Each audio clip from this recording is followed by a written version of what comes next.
বলতে চেয়ে মনে হয়, বলতে তবু দেয় না হৃদয়, কতটা তোমায় ভালোবাসি।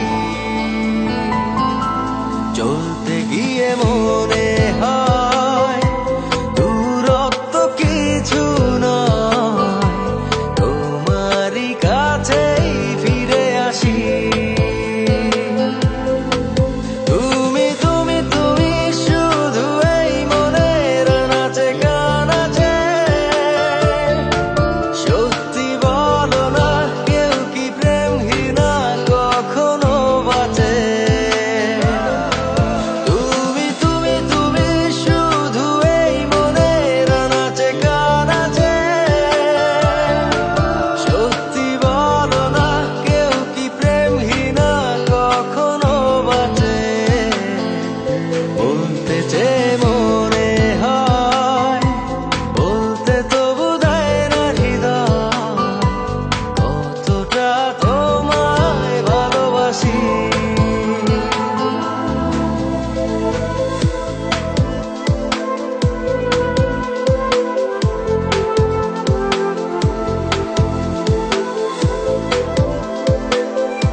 মেঘের খামে আজ তোমার নামে উড়ো চিঠি পাঠিয়ে দিলাম, পড়ে নিও তুমি, মিলিয়ে নিও, খুব যতনে তা লিখেছিলাম।